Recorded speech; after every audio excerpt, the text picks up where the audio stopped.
So the first thing that we need to understand and acknowledge is the categories and the criteria for the entry forms. So depending on what chapter you belong to, each chapter has different categories. At the state level, there's also different categories. But from my understanding is that the board has been discussing on creating one type of form all throughout the state and the chapter, so they will all be essentially we will all have the same categories through the state and through the chapters. But at least these five main categories is what you can see when you're entering into a project. And that is your landscape installation, your renovation, your special effects, your green techniques, and your maintenance. Landscape installation is anywhere between your small residential projects, estate projects, medium-sized projects, etc. Even some of your design builds are part of the installation project. Your renovation projects are pretty much anything that's renovated outdoors, right? Keeping the same space. Special effects can be anything within water features, lighting, anything that really stands out. And green techniques, obviously, with the California state mandates about drought tolerance and water restrictions. So there is a category for green techniques. And last but not least, maintenance of various kinds. Next, please.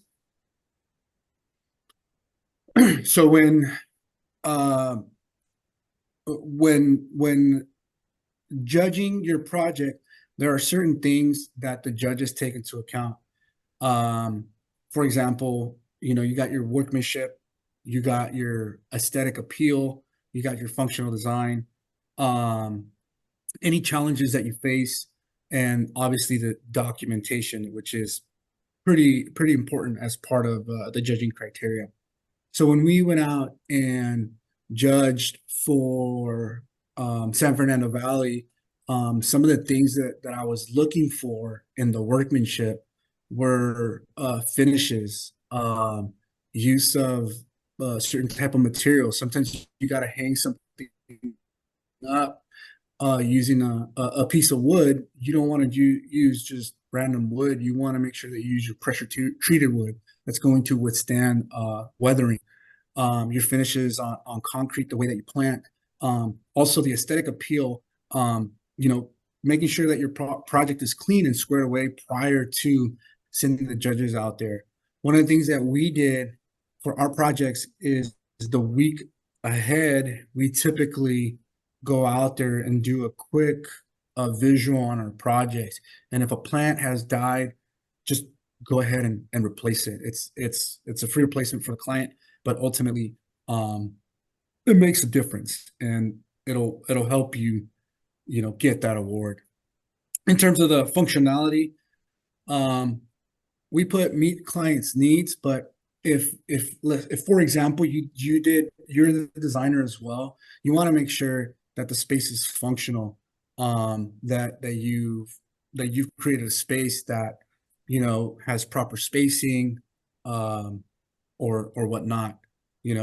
Some designs are pretty crowded or whatnot. So keeping that into account, especially when you're also the designer, to keep that in mind. It's important to also document any unique challenges that you face throughout the project. Like if permitting or HOA was a hassle, document that. If the client was difficult, and for example, you you wanted to finish it a certain way and the client chose otherwise, and you just want to, obviously you want to please the client. They're the ones paying for it. Then document that as well. So that's what we mean about challenges and comprehensive documentation, because that's what's gonna give the judges a visual and understanding of everything that went into that project. So they'll consider that when it comes to judging. Next slide, please. So selection of the right project. So you want to make sure that when you enter a project, it's impactful, it's innovative, and it's unique. One thing that we do with our projects that we enter is first we sit down as a team and we go over the projects that we did throughout the year. Typically, anywhere between 15 to 20, sometimes 30 projects, right? And from there, we vote as a team, okay, which ones are our favorite projects, which ones were the best ones. We also consider the client, was the client nice or not nice? Um, Sometimes you get a client that, was just on your behind the entire time. So when it comes to getting permission to access their home or whatnot, it might become an issue. So those are things that we consider before entering any of our projects. And then from that select few, we will go ahead and send out an email to all those clients. Let's say we narrowed it down to like 8 to 10 clients. We'll email all of them, and then depending on who responds back is how we continue our process. We typically narrow it down to 4 to 5 of our best projects, and then from those we enter them into multiple categories, right? So those are things to consider. So when it comes to unique and custom design, it could be anywhere. Like one of our projects, we did this really cool these lighting bars that we thought that was very unique, and we put them throughout the wall. So those kind of projects are the ones that you want to go ahead and enter. Um, yeah.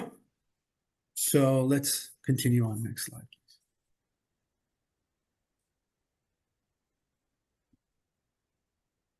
Next slide.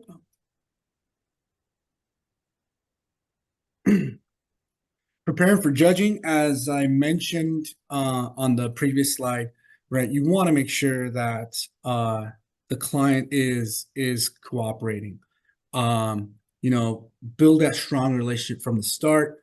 Uh, Build that rapport with your client. Educate your client on the benefits of maintaining the project from the beginning. Whenever we meet with the client, we let them know, hey, this is who we are, Pacific Breeze Landscape. We're an award-winning company, and we would like to build an award-winning project. Your project should be an award-winning project. And we let them know the value of being an award-winning project. For example, one of the key lines that we tell them is the reason why you want to go with that. It's also a selling point, right? The reason why you want to go with us is because we like building award-winning projects, and what that means is that our projects get entered into the CLCA Beautification Awards, and they get scrutinized by our peers, right? So what more than your peers to scrutinize your project than a random uh, Joe Schmo, right?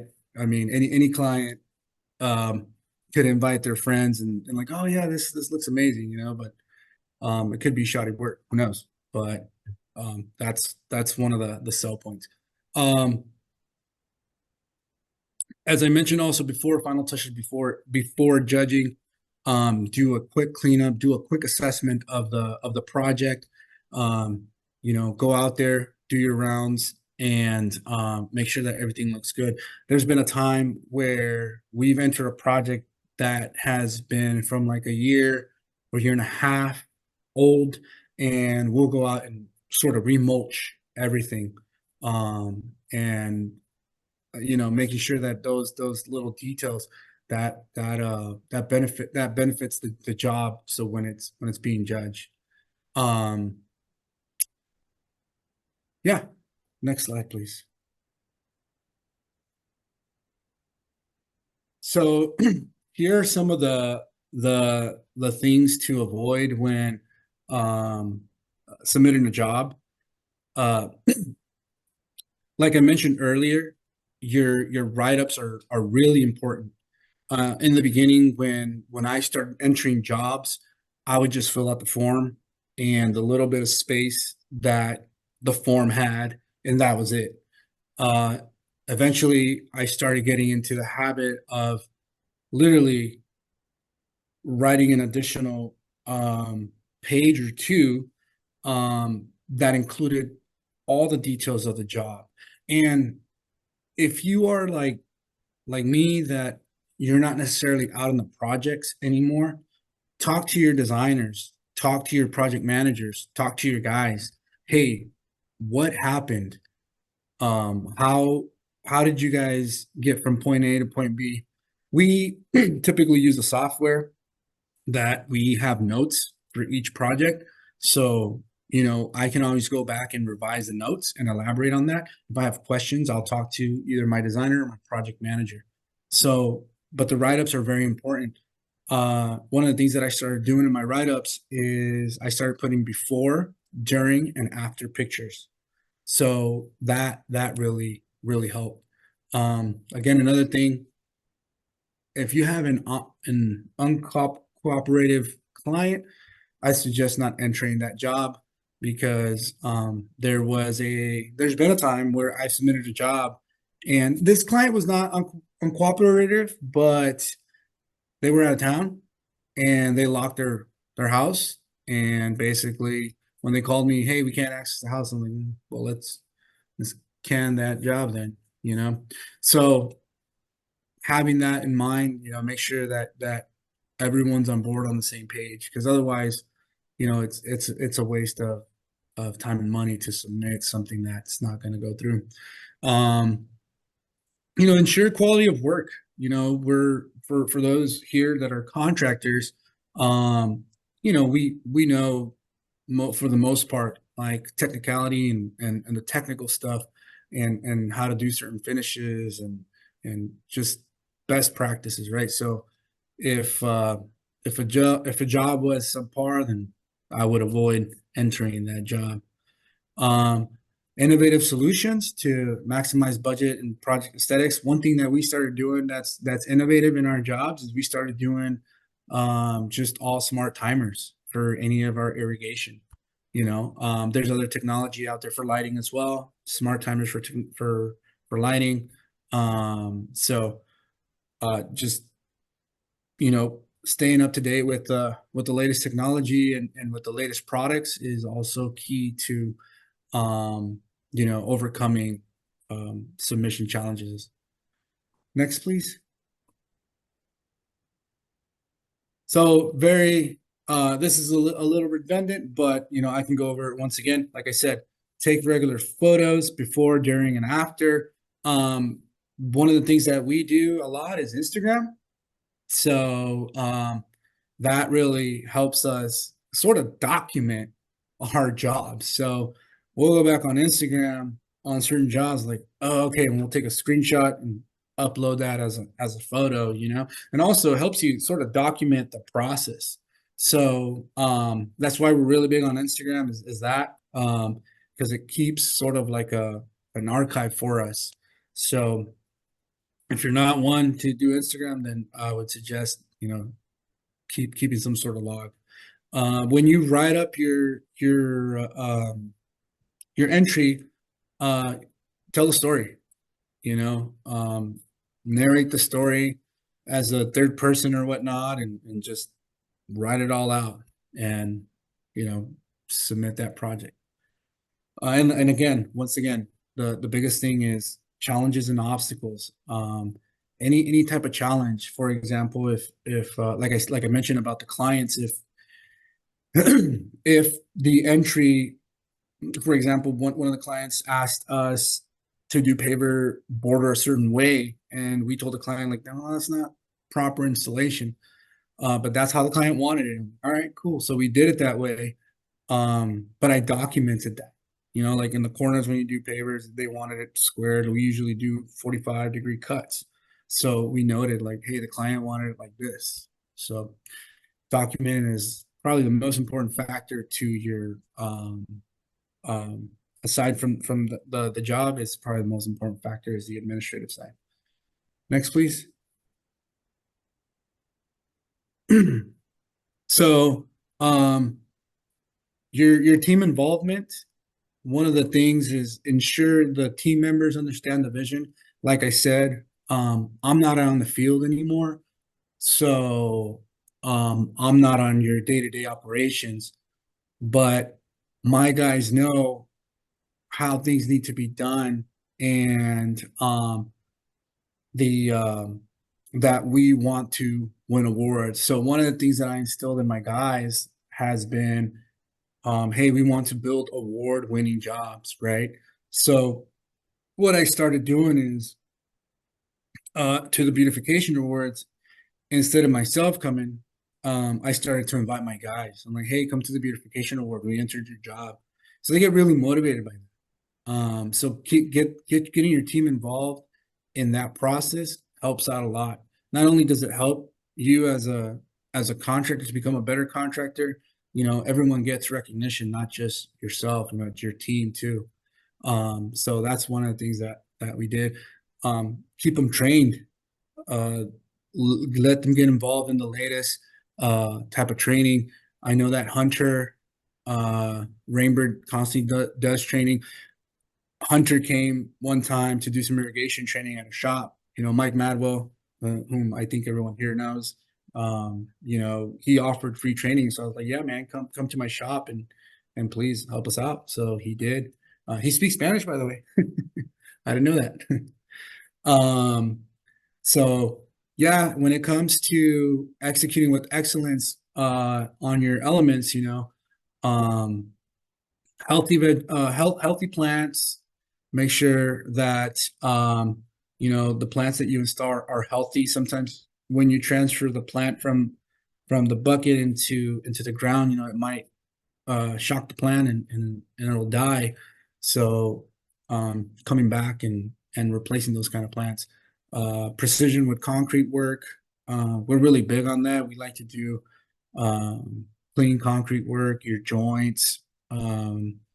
We try to reduce as much as we can or with our concrete. So for example, one of the things that we started doing is higher PSI, reinforced fibers, rebar or whatnot. So we try to install the best product that we can in our jobs. Um, Effective use of lighting and water feature. One of the things that I used to do in the beginning when I would submit, well, before I even started submitting, was just throw lights everywhere, whatever, just kind of gamble with it. But then I realized that, lighting has its art as well, where, you don't want to put an uplight where a window is at, you know. If you have a tree, put an uplight there. So different practices when using lighting or even installation of water features. There's some certain areas where they're just not functional. Next, please.